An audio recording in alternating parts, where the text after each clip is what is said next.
क्या आपने कभी सोचा है, जब आदम और हव्वा पहले इंसान थे, तो फिर कैन की पत्नी कौन थी? जब बाइबल के अनुसार केवल एक ही परिवार था, तो कैन की संतानें कैसे हो गईं?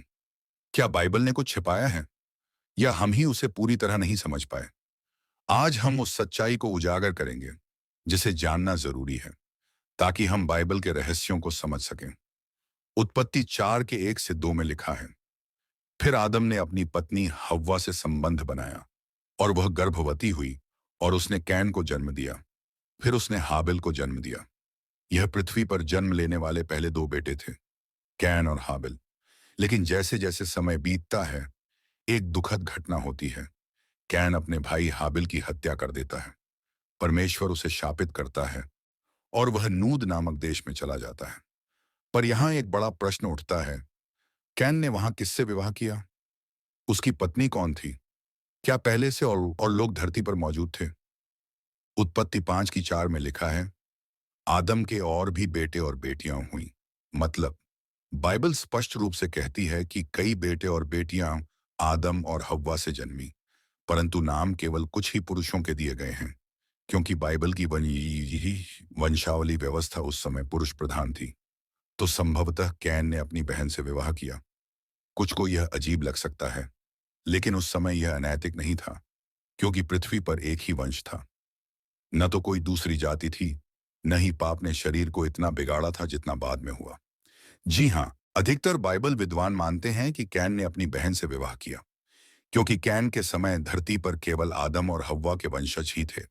और इस बात की पुष्टि हमें इसी से मिलती है कि कैन की पत्नी गर्भवती हुई और हनोक को जन्म दिया। यह भी दर्शाता है कि कैन और उसकी पत्नी पहले से ही साथ रह रहे थे, या समय के साथ मिले। आज के समय में भाई बहन का विवाह पाप और घृणित माना जाता है, और सही भी है। लेकिन उस समय की परिस्थिति बिल्कुल अलग थी। पृथ्वी पर जनसंख्या बहुत कम थी। शरीर में कोई आनुवांशिक दोष नहीं था। पाप अभी गहराई से शरीर में नहीं समाया था। लैव्य व्यवस्था के आने से पहले ऐसा विवाह निषिद्ध नहीं था। इसलिए कैन या उसे वंशजों द्वारा अपनी बहनों से विवाह करना परमेश्वर की योजना के विरुद्ध नहीं था। उत्पत्ति 4 की 16 कहती है, तब कैन यहोवा के सामने से चला गया और नूद देश में जा बसा, जो ईदेन के पूरब में है। यहां पर फिर एक सवाल उठता है, क्या नूद में और लोग रहते थे? क्या बाइबल में कुछ छूट गया है? विद्वान मानते हैं कि नूद कोई अलग जनजाति नहीं थी, बल्कि एक क्षेत्र का नाम था, जहां कैन जाकर बसा, और बाद में उसके वंश ने वहां समाज बनाया। मतलब वहां और लोग नहीं थे, बल्कि कैन और उसकी पत्नी ने ही उस जगह को बसाया। कैन की पत्नी गर्भवती होती है और हनोक को जन्म देती है। कैन उस जगह का नाम हनोक के नाम पर रखता है। इसके बाद कैन के वंश में इर्द, मेहुयाल, मतुशाइल, लामेक, और यह वंश आगे बढ़ता गया। लामेक ने पहली बार 2 विवाह किए, आदा और सिल्ला। उनसे जाबाल, यूबाल और तूबल कैन पैदा हुए।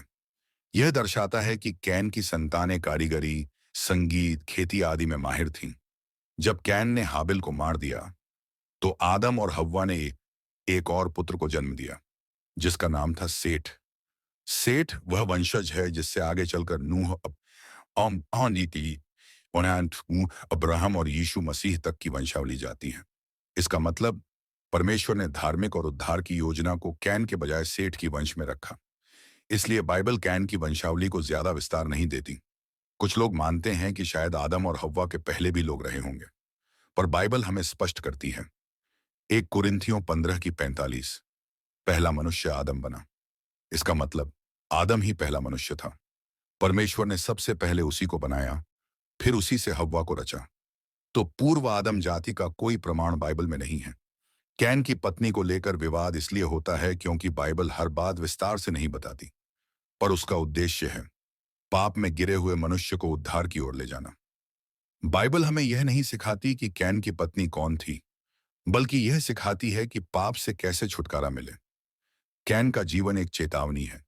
कोई पाप का मार्ग बर्बादी की ओर ले जाता है। सेठ का वंश एक आशा है कि परमेश्वर फिर भी अपनी योजना पूरी करता है। आज हम जो सवाल पूछते हैं, वे ऐतिहासिक हैं, लेकिन उनका आत्मिक उत्तर यही है। परमेश्वर ने मानव को बनाया, पाप ने उसे तोड़ा।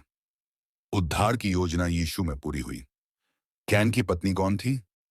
शायद उसकी बहन। कैन का बच्चा कैसे हुआ? क्योंकि आदम और हव्वा की अनेक संतानें थीं। लेकिन सबसे बड़ी बात यह है, क्या हम पाप के मार्ग पर हैं या उद्धार के मार्ग पर? अगर आपको यह गहराई से समझ आई हो, तो इस वीडियो को लाइक करें, दूसरों से शेयर करें और मुस्कान चैनल को सब्सक्राइब करें। कमेंट में लिखिए, मैं सच्चाई के मार्ग पर चलना चाहता हूं। हम आपके लिए और भी ऐसे बाइबल आधारित रहस्यमय वीडियो लेकर आएंगे। परमेश्वर आपको आशीष दे। जय मसीह की।